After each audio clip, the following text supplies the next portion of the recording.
पाणी जिरवू, झाडे लावू, झाडे जगवू, मना मानवाच्या जडाला गिरवू, नका हो निसर्गाकडे पाठ ठेवू. मित्रांनो, तुम्हाला समजला असेल ना माझा विषय निसर्गाप्रती माझे कर्तव्य.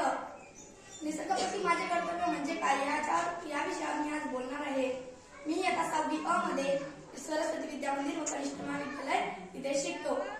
वृक्षवल्ली आम्हा सोयरी वनचरे. निसर्गाची आपली नाते सांगणारी ही ओवी संत तुकाराम महाराजांची आहे. अशा प्रकारे अनेक संतांनी, अनेक लेखकांनी त्यांच्या लेखनातून, त्यांच्या ओवीतून आपल्याला निसर्गाचे महत्त्व पटवून दिलेले आहे.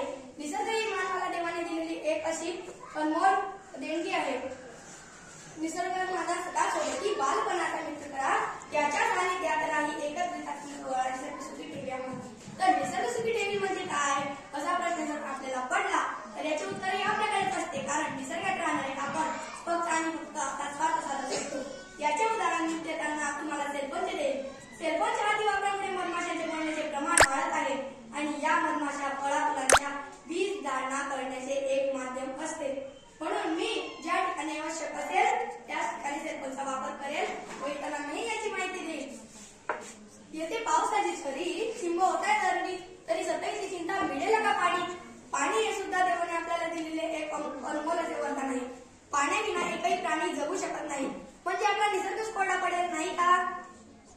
कारखान्यातून येणारे प्रदूषित पाणी असते त्याला आपण शुद्ध कसे ठेवावे याच्याकडे आपण लक्ष दिले पाहिजे. कारण ते पाणी जर शुद्ध नाही राहिले तर आपल्याला पुढे जाऊन प्यायला पाणी लागणार नाही.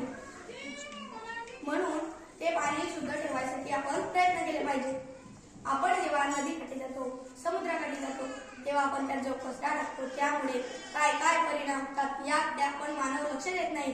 पण यामुळे आपल्या समुद्रातील जीवजंतू यांना खूप त्रास सहन करावा लागतो. काही जीवजंतू तर मरून देखील जातात. म्हणून मी एक निसर्गातला मानव म्हणून मी पाण्यात कचरा टाकणार नाही व माझ्यासमोर कोणालाही फेकू देणार नाही असा मी प्रण घेतो.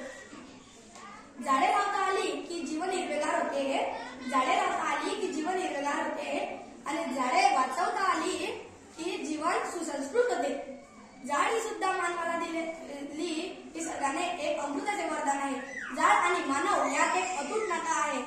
लहानपणाच्या पासून ते म्हातारपणाच्या आधी काठीपर्यंत झाड आपली साथ देत असते.